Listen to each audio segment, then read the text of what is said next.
Hello and welcome back to 0 to 60 on behalf of London Lux Entertainment, the luxury car hire business that you need on your radar. We provide you with dope chats in luxury cars with your favorite entrepreneurs, entertainers, and personalities. I'm your host, Em Lavontel, and in this episode, we have got a man who completely changed his life around. From having dreams of being a footballer to getting caught up in the vicious cycle of the streets. Got a big ego like Bobby Kasanga. Came up hard, now I'm copping all these yards. He came out 10 times stronger. From founding Hackney Wick FC and Big Ego Media and a plethora of incredible platforms, I am so happy to introduce to you Bobby Kasanga. How are you? I'm good. Yourself? I'm very good. Very excited to get into our chat. I'd firstly like to just say congratulations. Thank you. I'm going to start with what's happening today and news that you've actually announced today, which is to do with your collaboration with Loughborough University. You opening the kind of sports college that you had this as a goal from last year. And I was actually going to ask you today in the interview about it. How is it going? What's the process like? Checked your Instagram and I was like, I've seen this new announcement and it's exactly what I wanted to talk about. So tell us about it. Tell me everything about it. Yeah, I mean, it's something that I wanted to do for the last few years, but just didn't have the capabilities or know-how. So you have to go away, get the knowledge. So basically, when kids leave school, year 11, they're looking for a college to go to. We now have our own sports college. So we'll be offering BTEC level 1 to 3 in sports and sports science with Pathways University. And we've collaborated with Loughborough University, which are the world's leading sports university in the world. They have a London campus that no one knows about. And it's based in Hackney Wick, so we collaborate with them and they're basically giving it to us for free. That is incredible. And putting on, when you said no one knows about it, that's true, because when it said Loughborough University, I was thinking, it's not going to be in London, right? It's going to be in Loughborough. So they have a campus in Hackney Wick, right? They have a campus. Is it just one campus they have in London? Yeah, the one campus is in Hay East. So basically it's where, remember when the Olympics came, all the whole TV crews that were there, they sort of left in the space of BT Sports over there, Sports Interactive, nice. And Loughborough University are there too. That's amazing. So you said you didn't have the capabilities at the time. What kind of skills, what did you need to do to get this process kind of running? I guess just the know-how. So you can have I want to start a sports college, you can't just go and start it. So you have to understand how to get the funding, how to recruit the students, how to get the teachers, what subjects you're gonna put out there. So you have to go away, do all the learning, and once we've found that, okay, we know what we want to do, put it together. Okay, so give me some kind of pointers in the process then. So if someone now wants to create a sports college like yourself, they're heavily inspired, they've watched this interview, they're like, I want to do the same thing, something I've been wanting to do for ages. What kind of advice could you give them in practical steps? First of all is make sure you do your research, see what other sports colleges are in and around your area, because you might be trying to do something, but already 3 or 4 other people are already doing it in your area, so then you're gonna find it difficult to recruit. The main thing is recruitment. You need to convince parents that they should trust you with their children in their education, because education is a big thing. So if kids are leaving year 11 and you're saying, look, we're gonna take them on board, you have to make sure that you're trustworthy. So one of the things is building up your credentials and taking your time. There's no rush. If you believe you're gonna do something, take your time and perfect it. Got it. As you were going through the process, what were some of the main challenges for you so you pointed out a few things that you may have struggled with in the process. Did you struggle with recruitment at all, or what was the toughest part for you? Yeah, definitely recruitment is the toughest part of it, because you got other colleges that have been going around for years. You got schools now. I mean, when I was growing up, year 11, you go to college. Now schools are now becoming sixth forms. Right. So kids are staying within their school, so why should they leave? So you got that difficulty in saying, leave your school and come over to us. Finding a space is very expensive as well. So finding a classroom or a space that would, because funders look at all these things, funders will come and visit and say, okay, where do you want to host these students? Is this viable? Is it not viable? So us having Loughborough University, which is the best sports university in the world, as a partner, straight away parents say, you know what? That's your USP, right? Yeah, 100%. Amazing. And has that convinced a lot of people then when you say that part? Yeah, so we've got a strong number already.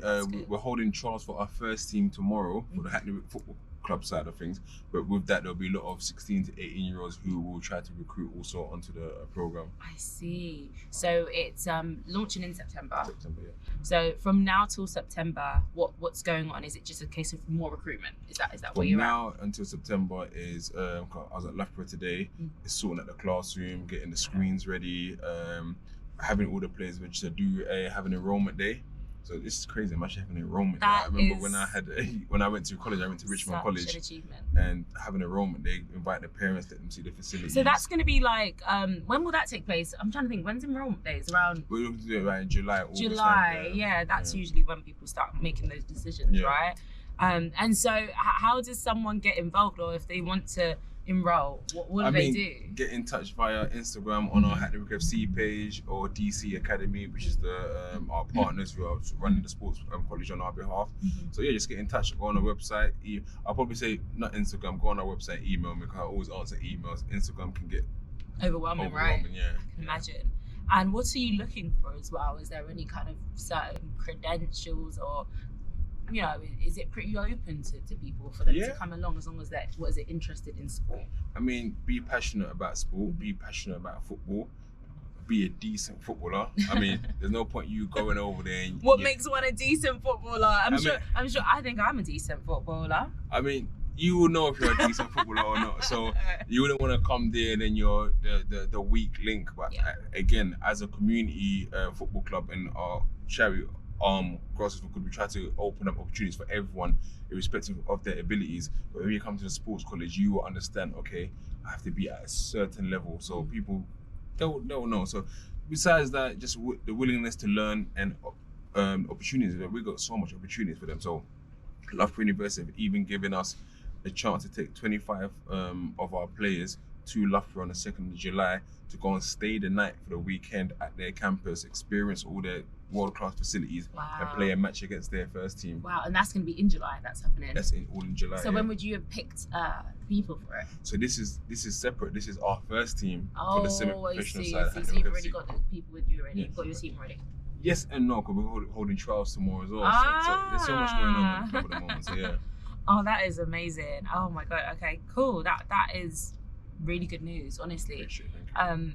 I just want people to rave on about it a bit more. I feel like not many people may know. Like, and if people did, they'll be like, oh my God, there are these opportunities out there. Because growing up, we're all like, oh, we wish there were more opportunities in the community, right? That's something we've all said growing up. And now we have these opportunities. I feel like it's so important that we talk about it and actually share the news. But as we all know, good news doesn't share as fast as bad news. 100%. So, I mean, what it is as well is that when I spent my time in prison, I realized it was out of greed. I wanted fast money. And not realizing you can make more money just being legitimate and having the patience. And what I realized that it was a lack of opportunities, not having the knowledge.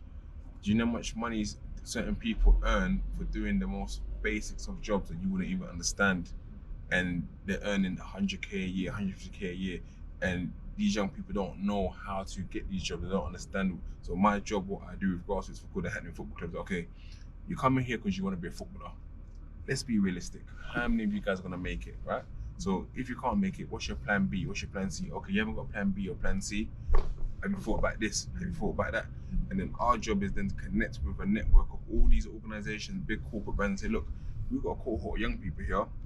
They ain't got the experience, they ain't got the qualifications, but can you train them up? Can they start making the teas, doing the photocopying, and then by doing that, start to learn? So therefore trying to create opportunities. So it's not just sports then that you're saying? No. Okay. But we know that sports is the thing that brings them in. Okay. We know that, be it, we do sports, music, drama, media, all part of it. That's the thing that brings them in.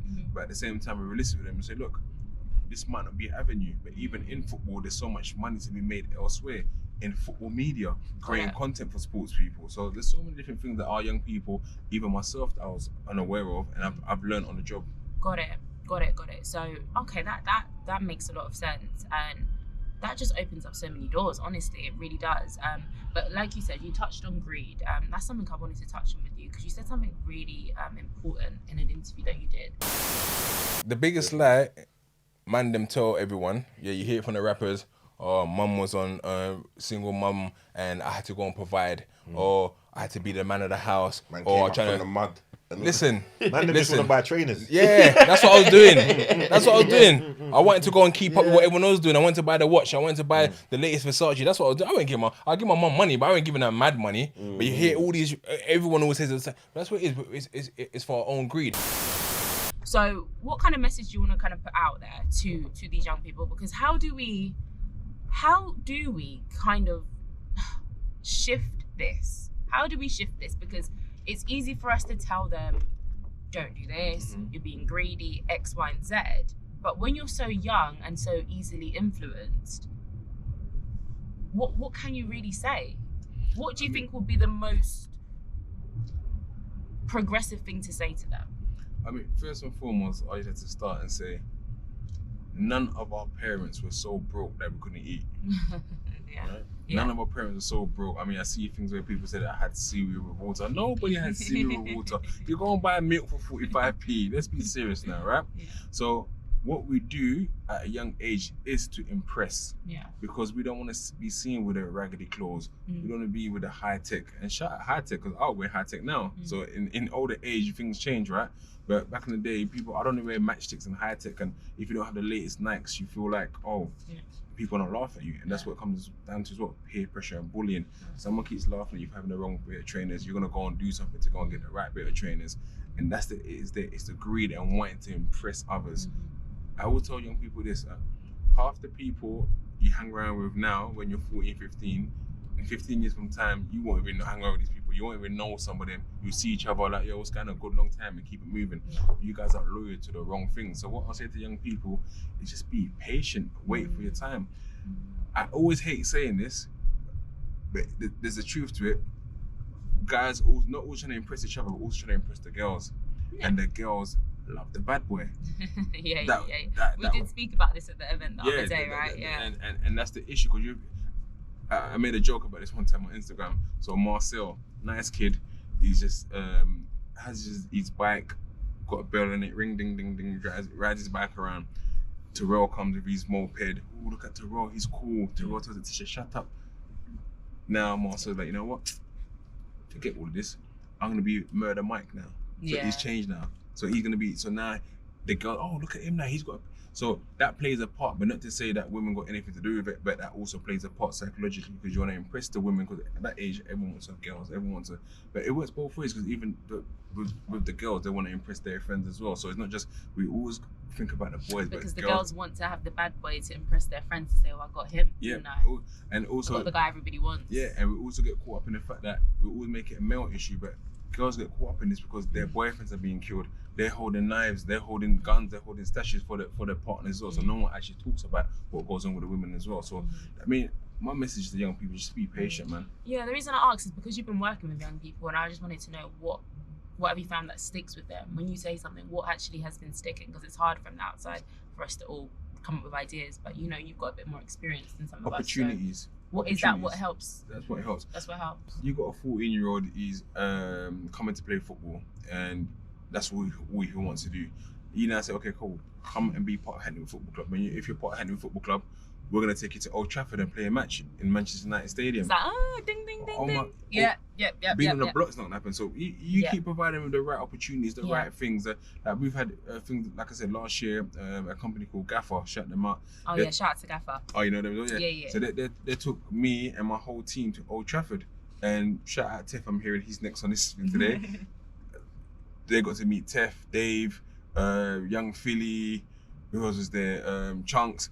Dope. All Heady won, so our young players got that to event. Yeah, I saw that. That was incredible. Yeah. So that's dope. And that was our kit, that the white kits that GAFFER launched against Krypton Conan and that. So these sort of things that what we try to give them, so players know, okay, by coming to us, we're gonna be able to have these opportunities to go out and then just get jobs, get employment. Because a lot of them, they just want money. They want the latest trainers, and the road is giving it to them, but we're saying that you don't need the road.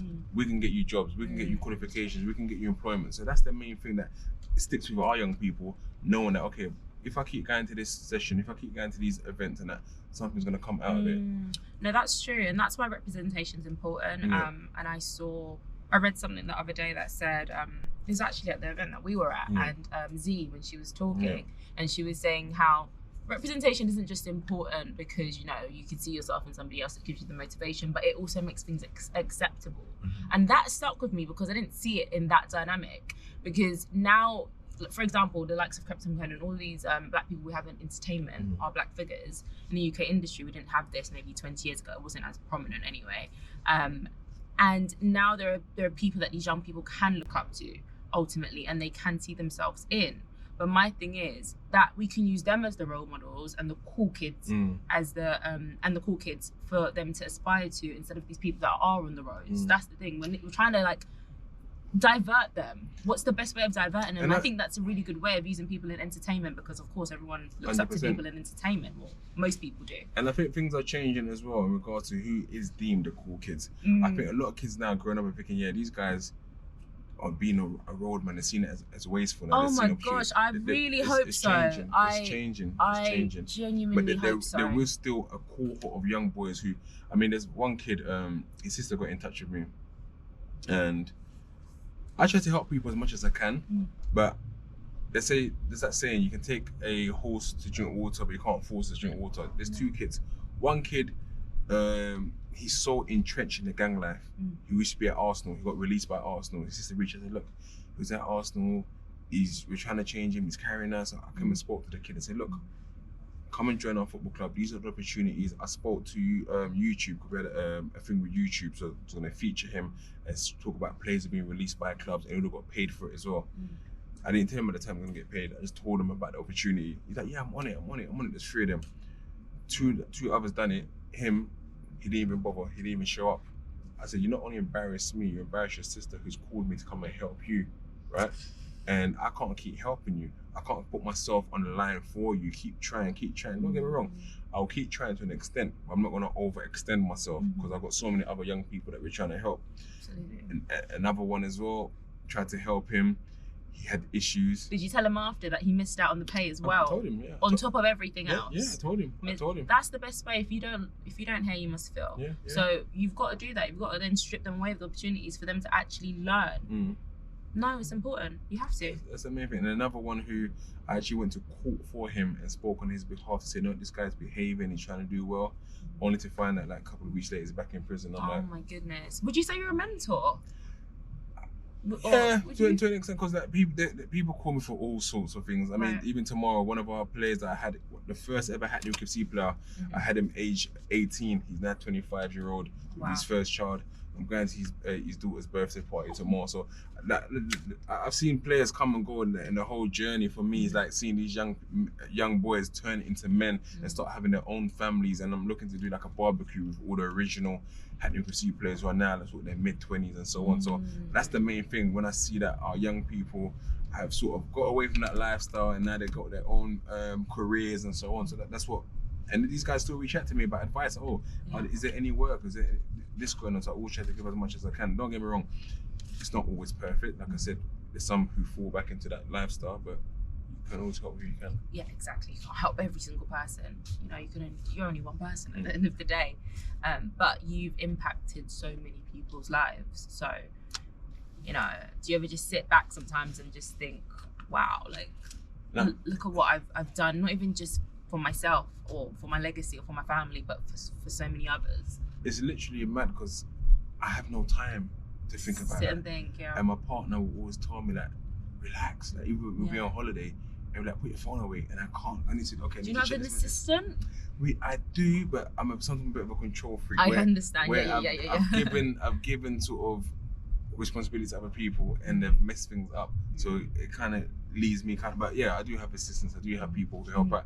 Don't get me wrong, I'm the face, but there is a team around that do different things, but I can't let things go. But yeah, I mean, it's just about I don't have time to sort of pat myself on the back because there's still so much work to do. Like I said, today we announced a Loughborough University collaboration, but even so before that, just to have a semi-professional football club, being a black man growing up in London and to own your own semi-professional football club, people just think it's easy. There's a lot of work that goes behind it. It costs so much money. It's absolutely not easy, and that's why, well, do you know what, let's just take this moment to pat yourself on the back. Can you just lean forward a little bit? Because you, my friend, have done so much, and I hope every single person watching this interview, you know, checks out your work, just if someone didn't know you, they know you now. They're aware of what you do. They'll tell a friend to tell a friend, tell their sister's younger brother to, you know, just tell a friend to tell a friend. Like I said, guys, tell a friend to tell a friend. Tell your cat, tell your dog, tell your gran, tell everybody. Yeah, get involved. And if Bobby's platform can help anyone you know, just let them know. You know, pass on the message. It may not be for yourself, but it may be to help somebody else. And that's still doing a good deed at the end of the day. What would you call yourself? Do you have a kind of title? I always, you know what, whenever I wouldn't even know what to pin you into. Like, I wouldn't want to, but like, if you had to kind of go by something. Yeah, I always, whenever the news come, because it's something that comes with an ex-prisoner, ex-gang member and so on, it's changed now. And before, I didn't mind it. Now, as I do more things, don't get me wrong, it's still my legacy in regards to this is what I did do, so I can't take away from the crimes I committed. But what I do say is now, I just be happy to be founder of Hackney Wick Football Club. Although, so an entrepreneur? No, just the founder of the football club. Founder of the football club. Yeah, because I think entrepreneur is too... Nah, CEO. You don't like all these titles? Yeah, I think it's too... self-centered. Oh, I'm the CEO. I'm just like, yeah, I'm the founder of a football club. Yeah. Because obviously we've got sort of grassroots for good and Bob's Ntaba and you've got Big Ego Media. We are just about to get into what else is under your belt. So let me just name some of the platforms outside of course. So we've got you as the founder of Hackney Wick FC. Then we've got you as also the founder of Big Ego Media, which is a platform, like a media platform where you have like interviews, chat with different people in the industry, etc. It's really, really dope. Then you've got Bob's Ntaba. Bob's Ntaba. Have you tried Ntaba before? I actually think I have once, not too long ago as well. It's when I went on your page today, and I was like, oh yeah, of course, that's Ntaba. Like, and then I realized I might have tried it once. It wasn't too bad actually. Wasn't too bad. Because I was really like me, and I'm so funny with food, like in general. Like, so it's hard for me to try anything new. Anybody that knows me knows this. So I did try the other day, and it was no, it wasn't. I had it at what's that restaurant in Tottenham Hale? Deluxe. Deluxe. Yeah, I had it at Deluxe Manor. Yeah, and I pretty enjoyed it. Yeah, no, it pretty went viral, and that's how the whole brand that was during lockdown, right? During lockdown, and literally. And I always tell people, use the opportunity. The internet is free. Do whatever you want with the internet because it's there. If today I wanted to be a graphic designer, there's someone on the internet that is showing me how to do it from level 1 entry foundation all the way through to distinction. Just about having the time to sit down and watch and learn. Is Bob's Ntaba just yourself? Yes. So is it you that's making the food? No. Are you just distributing the food? So what had happened? Are you a good cook? I'm decent. All right, I'm cool. decent. Yeah, we'll go back to it after. Yeah. So what had happened was that we're in lockdown, restaurants are all closed, and I had a decent following on Instagram, and I must have put a picture of Congolese food Ntaba, and some people are like, oh, what's that? And other people are like, oh my god, I can do some Ntaba now. I said, oh, if I get my mum to cook this, are you guys gonna buy it? Literally, it went crazy. Like literally, I was delivering across London. I think that's what made it go kind of viral, because I literally be in Heathrow Airport delivering, then I'll be in Croydon, then I'll be in Dartford.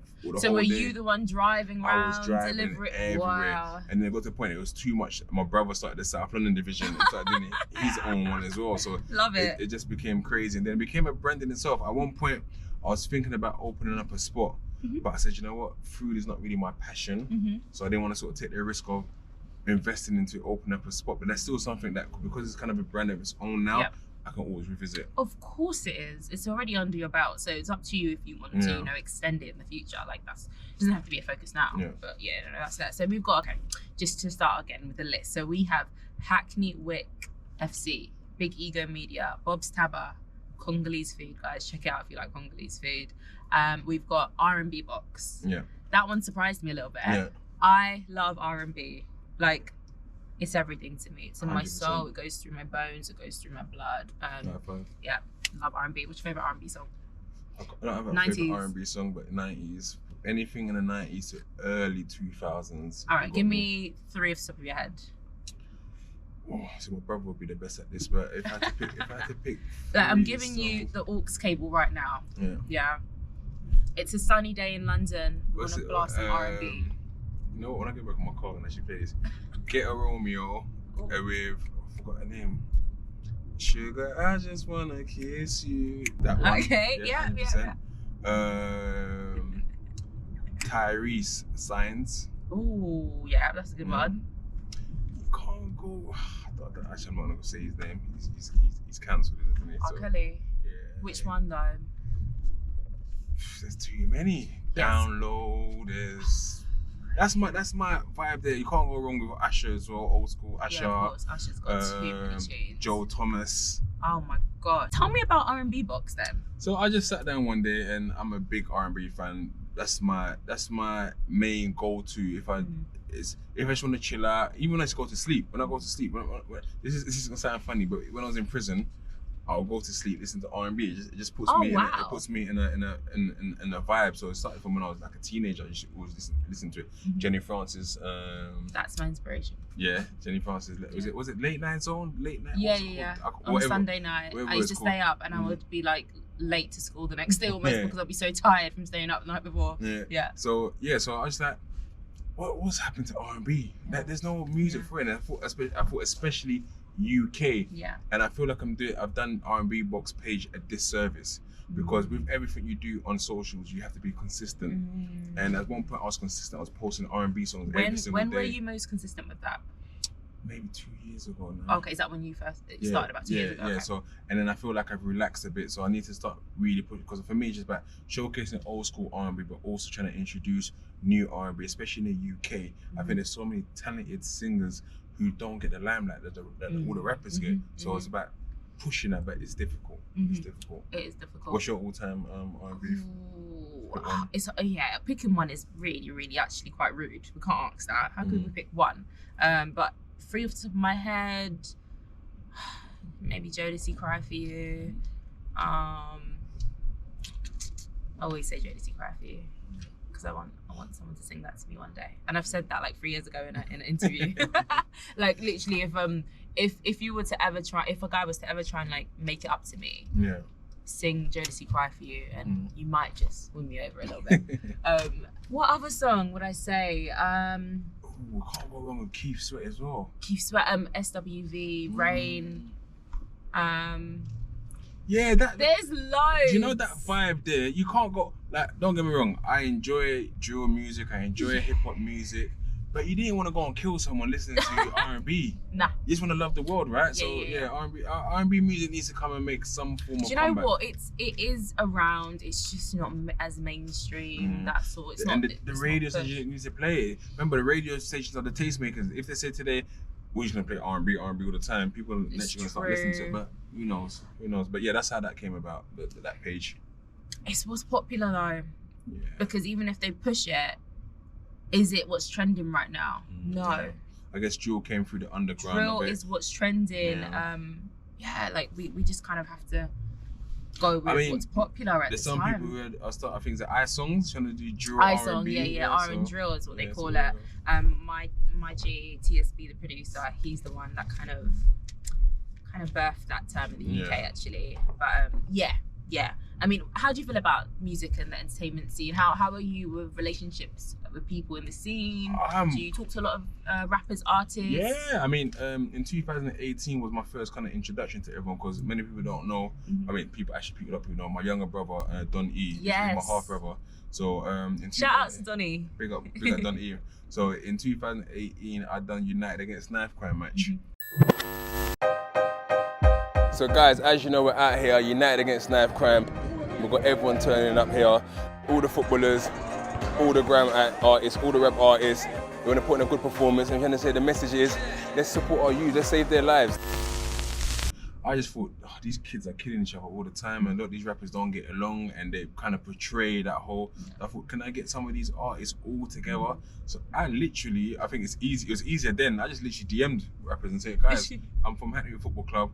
I'm doing this event. Can you come along? And they're all like, yeah. So Dappy, Kojo Funds, Joe Black, Margs, Loons, and this was before Loon was even doing what he's doing in terms of no behavior, and they're all kind of sure. SBTV, rest in peace, Jamal Edwards. He sponsored one of the jerseys, and just amazing. And from then it kind of allowed me to start knowing certain people. So then it just kind of grew. And then shout out made you think.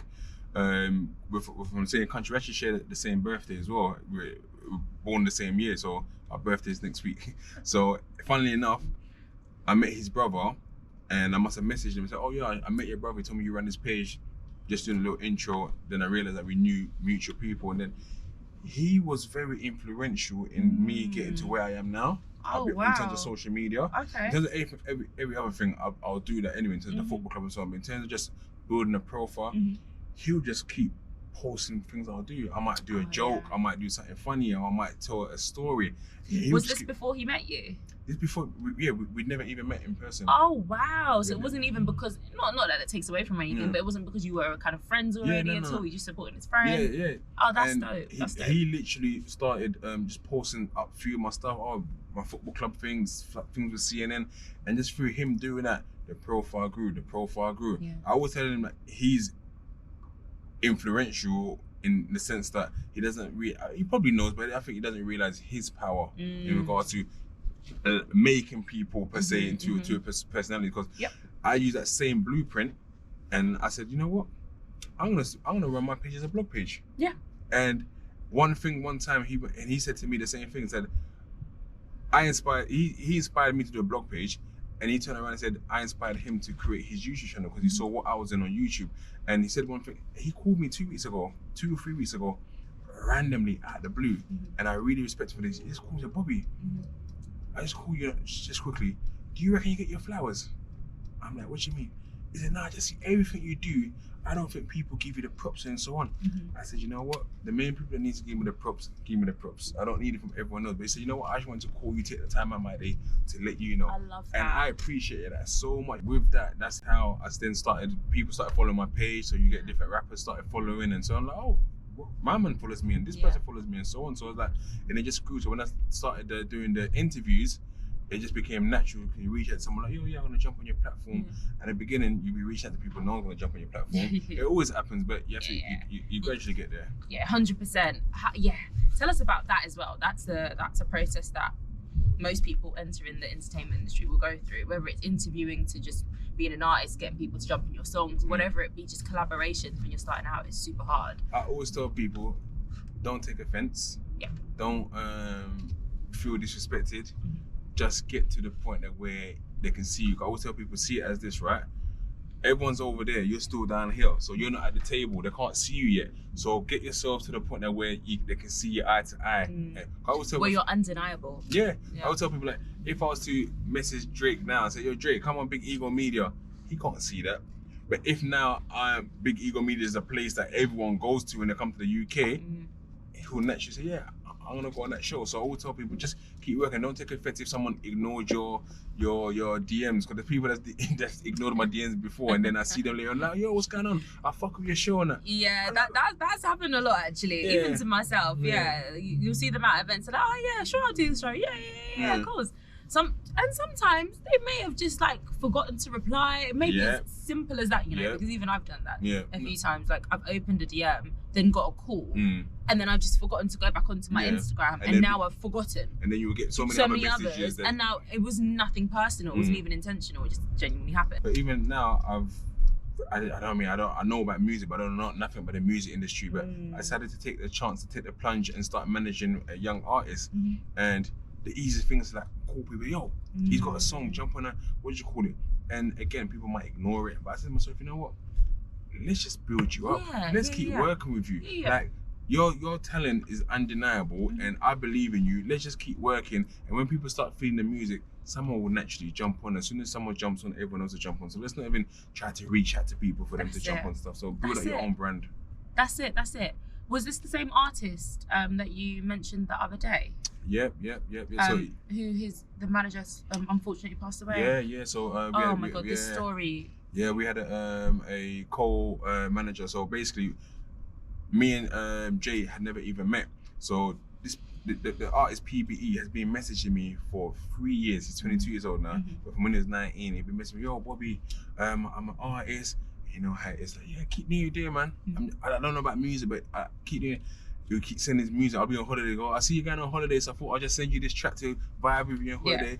And one time I just had a discussion with him. He's a cool kid, just had a baby, and I was driving one day, long drive. I thought, maybe you put the track. I thought, bro, this kid's actually really talented. I thought, let me take a chance on him.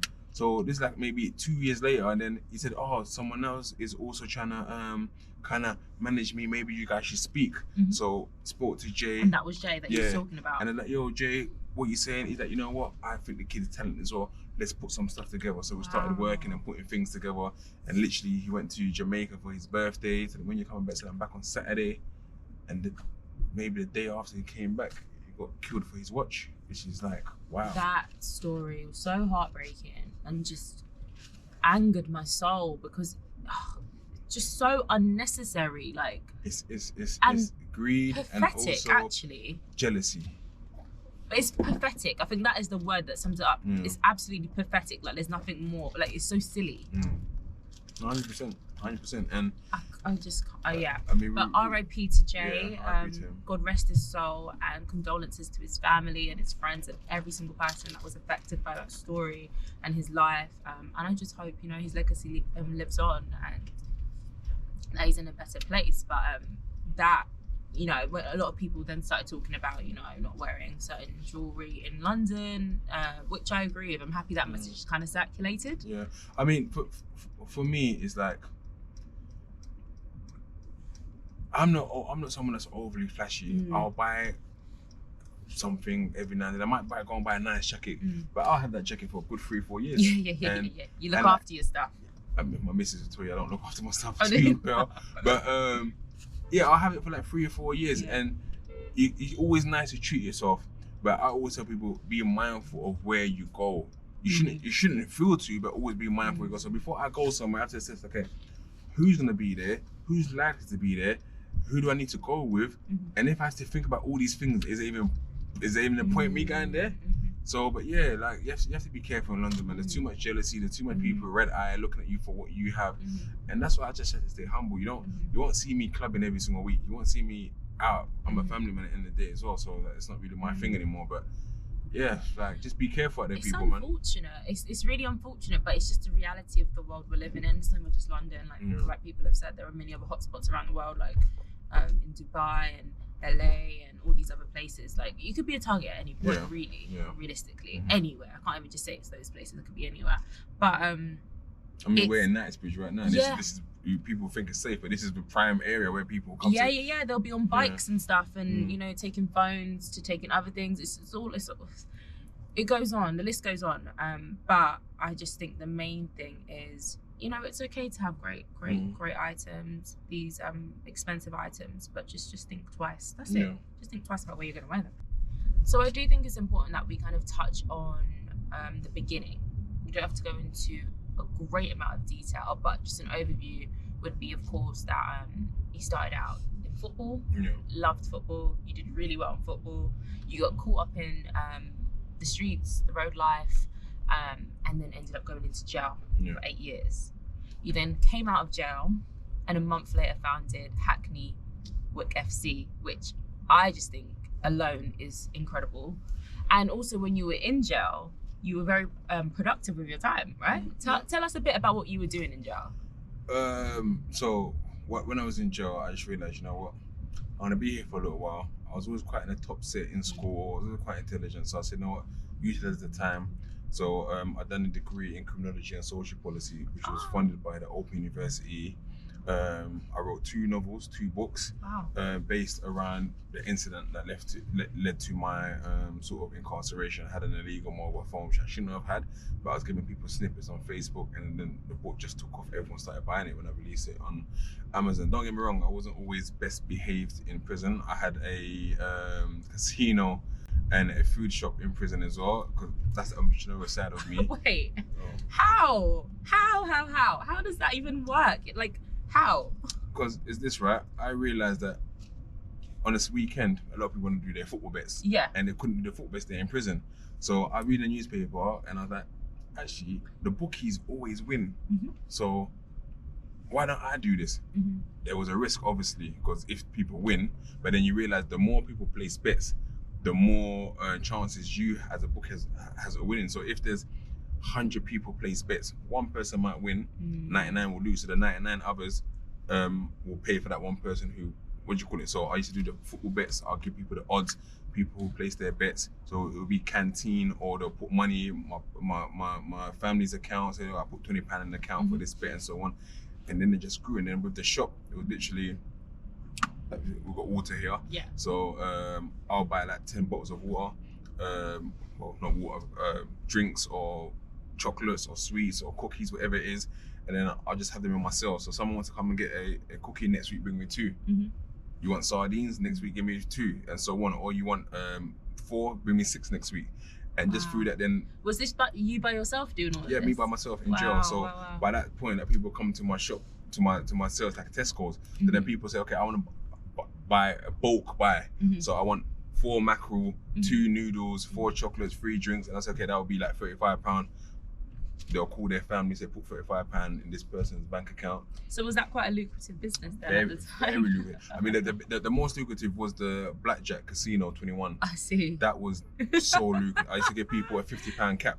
So basically, you can bet up to £50. As soon as you get to £50, you can't play no more. You have to put money in my account or pay in other forms of canteen, and then that was lucrative. That was very lucrative. Wow. So how far into your sentence did you kind of take that shift and start to be a bit more productive with your time? You said you wasn't always well behaved in prison, so I mean, when did that change? When I say I wasn't well behaved, it was because I was running these operations. But at the same time, when I'm in my cell, I'll quickly go on the phone, but then I'll quickly focus on writing my book. I understand. So it was only outside of the cell. And my issue as well, I mean, one of the most viral videos I got on my YouTube channel. One of them's come with a pool cue, tried to whack me with it, but when he whacked me with it, I put my arm out and the pool cue broke. So I cracked him in the face, and then the next one came, boom, cut me there. And as you can see there, I got a permanent cut. I got a permanent cut there, my face split. And this is the realness of, this is not to glorify it, this is the realness of prison. So imagine there's 9 or 10 people against 2 of us. We're totally outnumbered, so I had to do what I had to do to survive and get out. So I don't know if people can see it there, but I got like a slight cut there in my eye. And that was because I'm always trying to be the have-a-go hero in prison. Especially when I was in HMP ISIS. HMP ISIS is for sort of the young people. And the riots kicked off in 2011. And I was in HMP Belmarsh, and they needed space in Belmarsh. So they brought us all to HMP ISIS and moved it from 18 to 24 to 18 to 30. So I think at the time I was maybe 24, 25. So I was one of the oldest. I didn't like seeing the bullying. There's so much violence going on in there, and there's so much bullying going on. So it'll be like, oh, here comes bloody Kasanga again. What, trying to help? Yeah, go like someone, let's go rob my man, and you man like, don't do that then. Oh, why who's getting involved? And then they'll try to fight you. Yeah, it'll cause tension. I mean, at the beginning they wouldn't try to fight me, and then it got to the point that way, like, this guy's all trying to stop thing, and then one time they tried to rob my phone, and then I didn't accept it, I didn't have it, and then it went crazy. But I mean, at least it was for a good cause. Yeah. Because you were trying to help. You were trying to stop. Yeah. And I think that's still my issues to this day, and that's something my partner always told me you have to be careful with. I'll be on the phone with her, and I'll see something happening, a bunch of views, and I'm like, oh, what's going on? It's kicking up. She's like, walk away, don't get involved. And like, babe, I'm calling you back, and then I'll walk towards the thing and try. And she's like, you're putting yourself in danger. But you know, I don't know, there's something within me. There's something within me that I just need to go and stop things. I understand that, and that's actually such a sad, like, kind of situation, because it's so bittersweet, isn't it? Like, your intentions are pure, but it's just sad that you can't. You've got a child, haven't you? I've got 2. You've got 2. Yeah. So, and you've got a partner. You can't afford to put your life in danger like that, in a sense. And that's where it's sad, because you want to help, of course. I understand that, but I just can't see that. I know. This is the thing. How do you deal with it? I mean, I go to help. I go to help. And try and do what you can. Yeah, but touch wood, nothing comes of consequences because of it. But it's just I can't see that in all parts. It's not within me. I understand. How's your relationship with God? Because you said you identify most of Christianity. That when you go to bed, you listen to hymns. Yeah, I mean, even just. I was driving past it, I said I saw a church, so I love this old classic church. Did. On Sundays, you listen with your partner to a church service, right? Do you still do that? We actually now start going to church now. Wow, I love that. We started going to a church in Charlton. We didn't go last week, to be fair, but we started going because I grew up a Christian, and your faith is kind of tested, and just some water, sorry. Go on. Yeah, the devil works. I'm trying to talk back. Yeah, he's trying it, but don't worry, we're coming back stronger. Yeah, so I grew up and when I was in film, HMP film, I read the whole Bible. Well, I think I read the whole Bible. I read the most of it. And the Bible's, EastEnders ain't got nothing on the Bible. Some stories in there you think, what? The hell? It's crazy. So I remember in Jaw, there's a transition where a lot of people were converting or reverting to Islam, whichever way you choose it. That's very, very common, isn't it? Yeah, and I'll have discussions. I remember I used to love debates. I love debating, so we would talk about Christianity, Islam, and see how the devil's working. I'm talking about God. Now all of a sudden I got a cough. But yeah, so what kind of, I believe in God, right? And what kind of changed my thoughts on the religion? No, I mean, we got bloody tears for the coffee there. What changed my thoughts on religion? I was leaving HMP Ford. I come to the end of my sentence and I went to the education department and they had a poster of all the religions of the world. They had Christianity, Hinduism, Maoism, Buddhist, Islam, Rastafarian, all. And if you look at all their beliefs, right, they're all basically saying kind of the same message. Yeah. Be a good person, do good deeds, don't kill, don't steal. And of course they've got their own sort of Christ, Muhammad, Vishnu, Buddha. So everyone had their own sort of specific people that identified with, right? But the clear message was the same for everyone. So it made me feel like, who's actually right? Who's at this success? Or are they all right? Yeah, and they're all right in the same way. So I said, you know what? My whole thing now was, just be a good person. Yeah. Just be a good person and let everything else happen. But at the same time, I've always still got this strong pull to go to church, to listen to my hymns. It makes me feel good.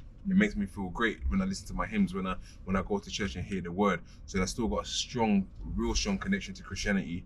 But my whole thing's that I don't really have a faith per se, except for a faith in God. Got it.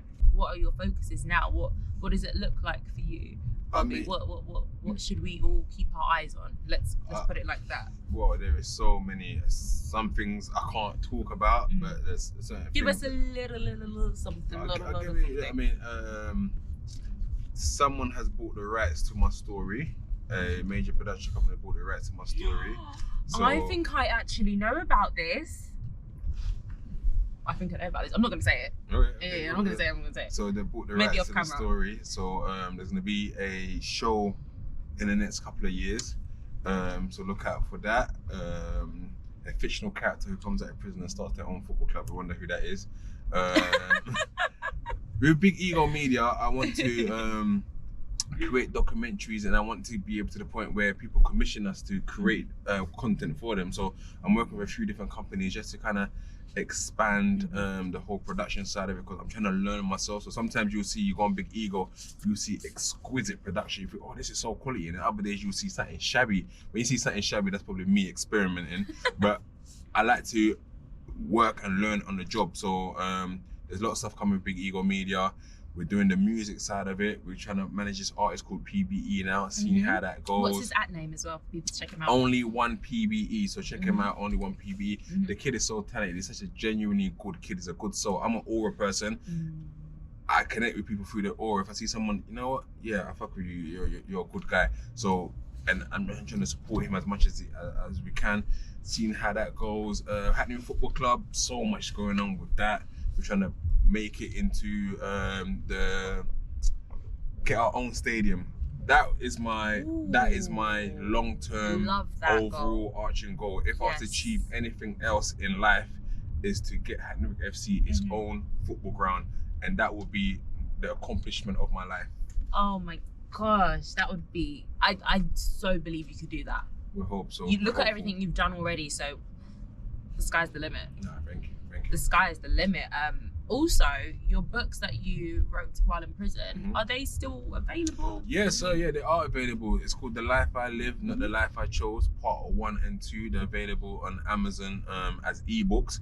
So everyone keeps telling me just relaunch them, because they were done in 2014 and 15. So everyone says just relaunch them and have a night where you invite everyone to come, because everyone really loved the books. People that have bought it, and the people left their comments on there. So it's on Amazon. So just if you go on Amazon, just type in Robert Kasanga or The Life I Lived, Life I Chose Part 1 and 2, and yeah. Love that. Absolutely love that. Love that idea as well. You should definitely relaunch it. I will do. Or would you ever write another book? I mean, everyone be saying you need to do a part 3, because part 2 kind of concluded everything. Yeah. But so much has happened since then. Exactly. You can talk about what's happening exactly right now. Yeah. So and maybe goals for the future, kind of manifest it, put it in the book, and then when those goals happen, you can write about how the fact is now happened. Yeah. No, I mean, I'm represented by an agency called North Bank Talent Management. That's also what I wanted to chat about. Yeah. Tell me a bit more about that. So basically, through 2017-18, I was just getting contacted all the time by different people. So be it ITV News, BBC News, come and talk about what's going on in terms of youth and so on. And I met an amazing guy called James Carroll. He's no longer at the company, and he just started working with North Bank. And I kind of explained him my story. He's like, oh, we should sign you up, because what they are responsible is helping people write books. They're basically help get you published, basically. I see. But what they also do is help you turn your books into film. So they're the one who got me the deal to get my story sold to the production company, who are now making this show. So yeah, they're great people. So if anyone's ever looking to be represented by this company, North Bank Talent Management, reach out to them, showcase what you do. I mean, if you think you can do it yourself, by all means do it. What do they specialize in? They specialize in books. Books. But they also represent a lot of individuals. I know they represent a lot of radio hosts and things like that as well. So what they do is basically, if they think you got a good enough story that they can tell, they can push it to different brands. So right now, they're helping me with This Is the Story Of. So This Is the Story Of is something I started in 2018. Where I actually told the different murder stories that happen in and around London, and now I want to make them into sort of full-scale documentaries. So we've done a pilot draft the other day, which I released yesterday actually, and sort of they're gonna now use that to pitch it to the big channels and say, look, okay, we make this a full-scale production. So that's what they do. Nice. Perfect. Oh, that sounds super excited. I feel like there's so much to look forward to. I would love for you to do, you said you might do one of those football events again with the community and the entertainers. It's just because I didn't even talk about it, but I'm doing the 32 Borough Cup in July, and that's taking up a lot of my time, because with that, you know, there's 32 teams in the World Cup and there's 32 London boroughs. These kids are naturally scared to go to neighbouring boroughs with the whole postcode war. So we started it in 2019, where we bring kids from every single borough. This was amazing. And get them to play a football tournament, but at the same time, we invite big companies to come down. So this year, we got Netflix, we got Barclays Bank, we got Sports Interactive, Loughborough University, Nike, Kimura Sport, so many different organizations want to come down and actually offer these young people opportunities into their workspaces and so on. So that's taking up a lot of my time. So if I am to do the charity football match again, I might do it in October to coincide with Black History Month. And I'm trying to reach out to Jamal Edwards' his family, because like I said, he sponsored the very first ever one. So I'm trying to rename it for this year, the Jamal Edward Cup, but I won't do that unless they give me permission to, so yeah. Of course, I love that. So where can we keep our eyes peeled? On your socials? What are your socials? Share it with us. Yeah, I mean, Bobby Kasanga 20, you get about 15 to 20 posts a day on that, various different things. Hackney Wick Football Club, Grassroots for Good. You can follow us on Big Ego Media. We've got Big Ego Women, which kind of specifies just female content and what they like to talk about and so on. So we put a lot of sort of dating shows and just girls topics in there. So I've got a few people that helped me run that page, and then of course the YouTube channel. So yeah, just check it out. That sounded amazing. Bobby, it's been a pleasure. Thank you for having me. Beyond a pleasure, actually. I appreciate it. It's been a great chat, and I'm just excited for the future. Honestly, I will keep my eyes peeled on everything that you've got going on. I'll be sharing everything, and I will actually be there as well. Everything you've got going on from now onwards. But yes, thank you so much. Thank you. That's Boogie. Give me another one. Hey. All right, let's try and get this take in one take. If not, we do it again. All right. Hello and welcome. Hello and welcome to 0 to 60 on behalf of London Lux Entertainment, the luxury car hire business that you need on your radar. We provide you with dope chats in luxury cars with your favorite entrepreneurs. We go again. Hello and welcome back to 0 to 60 on behalf of London Lux Entertainment. I'm your host, Emma Vontel. Oh my God, my intros I usually smash. Is the temperature okay? It actually is, yeah. Yeah, What okay? about you? You alright? The temperature. You happy? Brilliant, Oh, amazing, good. amazing. Found in both Hackney Wick FC and Big Ego Media, and a plethora of incredible other ventures. You had it. Do you know why? Because I was thinking about the last sentence because I forgot it at the end. I was actually literally right at the end. Oh, damn it. Anyway. Hello and welcome. All right, you guys saw that, right? You guys saw that wasn't my fault. I am so happy to introduce Bobby Kasanga. How are you? You got it right. Ah! You got it right. It's Kasanga. Kasanga. Got a big ego like Bobby Kasanga. Came up hard, now I'm copping all these yards. Gotta keep it on me still, holding by my